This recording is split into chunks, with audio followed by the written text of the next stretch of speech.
Alden Richards sa ganitong paraan niya inilabas ang kanyang damdamin para kay Catherine Bernardo.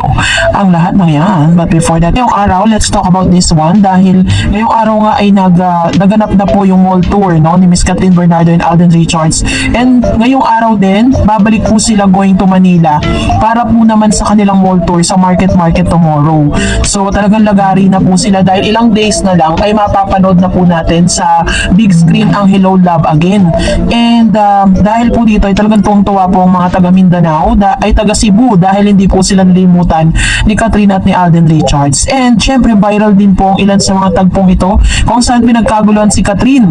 Ang ginawa po ni Alden ay inaangkla niya po itong si Catherine at inilayo sa lugar kung saan hinihila at talagang nagkakatulakan na dahil po sa sobrang excitement na mahawakan at makita nga si Catherine Bernardo. Good job, Mr. Tisoy.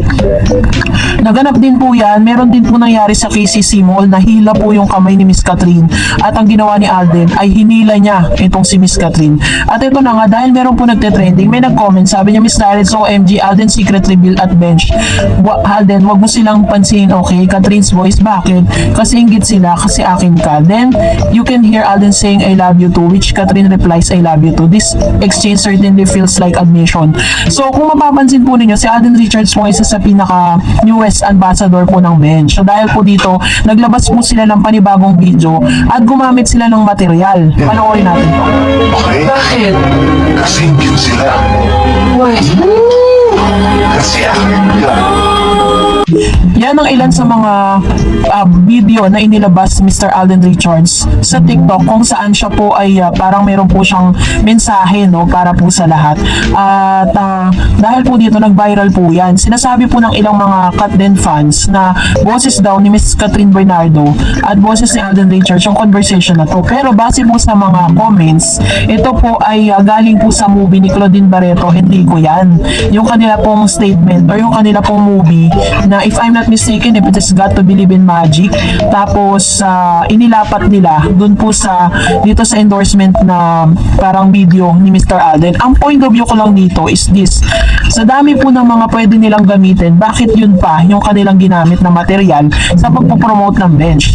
Diba? Kung tutuusin, may mga mas mga pwede pong gamitin si Alden, pero parang sa akin lang pong pagkakaunawa, ito po isa sa mga mensahe ni Mr. Alden Richards para sa lahat ng mga Katden fans na magpakampante lang po tayo. Huwag tayo masyadong magpakanega. Kasi alam nyo po, mula po na lumabas ang interview ni Mr. Alden Richards and Catherine Bernardo at nabanggit nila doon na inaalagaan nila yung friendship na meron sila, ang dami na po mga Katden fans na parang umayaw na sa kanila kasi ayaw daw nila umamin. Which is, bagay na natawa na lang talaga ako sa mga comments kasi parang hindi na raw sila manonood kasi ayaw daw umamin, magkaibigan lang sila. Hindi sila ganun ka-genuine na parang naniniwala na talagang Catherine and Alden Richards is Pero kung talagang matalino ka at mauunawaan mo lahat ng mga statement at lahat ng pinagsama-sama mong interview nila, makikita mo dito na talagang nandun sila sa stage of getting to know each other. Sabi ko naman po sa lahat ng mga fans ng Katden, huwag natin silang madaliin.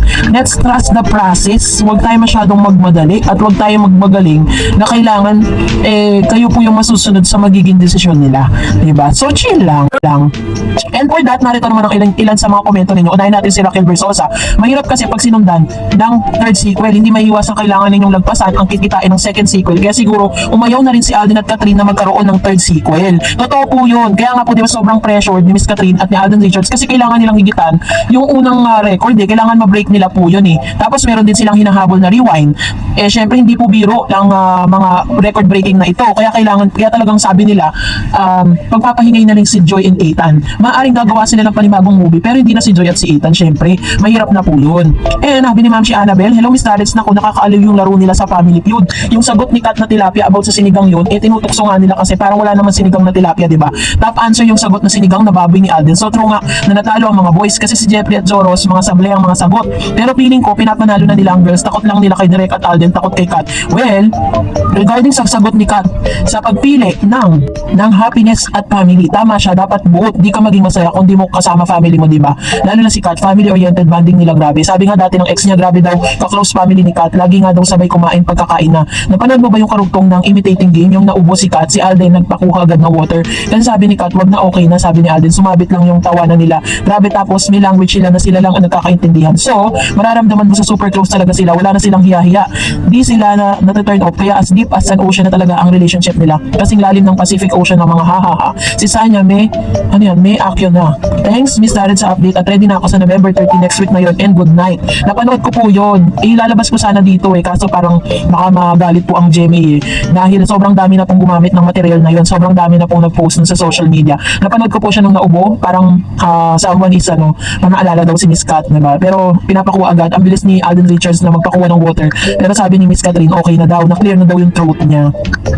Well, sabi ni Miss Virgie, hi Ma'am Dars, good evening to you and to all Katden followers and supporters. God bless you more, Ma'am Dars, and thank you so much for your Katden updates. Ang information, ay Ma'am Dars yung nag-comment na dyan na naniniwala siya na may relationship si Sanya and Alden. Well, nakita ko rin yung video na yun, parang luma na yun, mga fans si Sanya pinapalabas para gusto nila sabotahin si Miss Kat, pero I do believe si Miss Kat strong. Actually, gumagawa po sila ng ingay sa social media.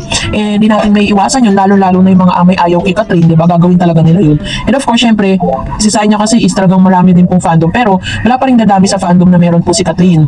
Catherine alone, di pa kasama si Alden Richards doon. And maliwanag po yan talaga na, at sanay na rin po kasi dyan sila Catherine, Alden, and Sanya, no, na talagang may mga ganyang bagay na lalabas. Sabi niya, pero I do believe si Miss Kat strong na siya sa mga bagay na yan. Ay may isang Kat din, Alden Ma'am Dars, lagi siyang nagsasalita. Huwag daw maniwala sa mga fake news dahil siya mismo, hindi ako nagkamali. Bakit ako naging Kat din? Sobrang kilig daw siya at lahat daw ng ilo si Miss Kat, Alden is real guys, genuine guys, at sobrang sweet nila at sobrang saya nilang dalawa guys. Kaya maging kampante tayo guys, at sasabihin daw nila ang kanilang status, wag lang daw ngayon dahil nag-enjoy sila kung sila, sila ngayon. Yan ang sabi ni Kat din admin, happy na ako sa Kat din. Ayun. So, di ba? Marami naman actually po, kahit hindi po manggaling sa admin ng Kat din, kahit nasa sa inyo pong obserbasyon, sa lahat po ng mga sinasabi nila sa isa't isa, mararamdaman nyo naman po yan di ba? Lalo na tayo anong age na ba tayo, layo ng age natin sa kanila, but still, we know na talagang there's something special between them na hindi nila inaamin sa publiko. Katulad na sinabi ko, si Kailin nga at saka si Kobe lagi nagde-date, naspatan na magkasama, at the same time nagkakandungan na nga pero hindi pa rin umaamin. Sabi ni Miss Elizabeth Agustin, hello Miss Dar, super saya ko dahil napanood ko na ang Family Feud, grabe ang saya. I know talagang sinadya ng Team Alden na magpatalo, obvious sa mga sinagot nila. Grabe, nakakatuwa guys, masaya naman akong matutulog Miss Dars. Congratulations sa Team Joy for winning 200k at have a good night Miss Dars, and to all Katden fans, have a great weekend to all. Yan. Thank you Ma'am si Elizabeth Agustin. Napanood ko rin po yung kanilang episode, talagang nakakatuwa, lalo na po yung mga sagutan ni Miss Catherine na sinigang na tilapia. Sabi ni Miss Madeline Tagiwa, super nag-enjoy ako sa pagpapanood ng Katden sa Family Feud Katden Forever. Sabi ni Tita Esparagay, hi Miss Tarins, happy weekend again. Basta mahalaga ay support tayo sa HLA, showing na dito sa November 28 sa Malaysia, pero di ako sure kung makakapanood sa 28 kasi stay in kami sa work namin, Saturday, Sunday lang off namin. I'm so sad. So kapag po Saturday, Sunday, pwede nyo naman din panoorin yun kasi hindi naman agad-agad natanggalin yun. Huwag kayong mag-alala, hindi namin kayo i-spoil. Promise. And sabi po ni Miss Sylvia Small, tama si Alden, bakit papatatagalin? Mahuhulog pa naman 6 years tumatakbo ang panahon ko ng totoo. Grabe rin si Alden si Kat, magpatulong silang dalawa. Kung ano yung man ang plan na dreams pa ni Kat, uutusan na sa friend. It's okay, we prayed na masiship ang yan. Thank you Ma'am Shi. Sabi ni Miss Arlie, hello po Ma'am Darrets, good afternoon po sa'yo. Lagi po ako nagbabasa ng mga message po about sa idol natin. Ang totoo po, hindi ako nagpapapekto sa mga fake news po. Straight lang po tayo. Basta kahit man may bagyo, may darating, basta forever Kat din lang tayo. From Mindanao, Agusan del Norte. Ayan. Thank you Ma'am Shi Arlie. Ayan. So straight lang, chill lang tayo. Kahit ano pang mga lumalabas sa fake news, let's trust the process and magtiwala lang tayo kay Catherine at kay Alden Richards. Lalabas din ang totoo. Sabi ni Ma'am Shi Anastasia, hello Ma'am Dars, matibay ang pagmamahalan nila sa isa't isa. Kaya wala makakasira sa mga dinidikit sa kanila. God bless Katden, and thank you Ma'am Dar, blessed day sa iyo. Ayan. Thank you din po Ma'am Shi Anastasia Malabo. Salamat po sa inyong mga komento at reaksyon patungkol sa mga updates po natin. And have a good night. Abangan nyo po yung other updates po natin. And that's it for today. For more videos and updates, please don't forget to like and subscribe. And please don't forget to follow my Facebook page, Dar Eds TV. God bless everyone!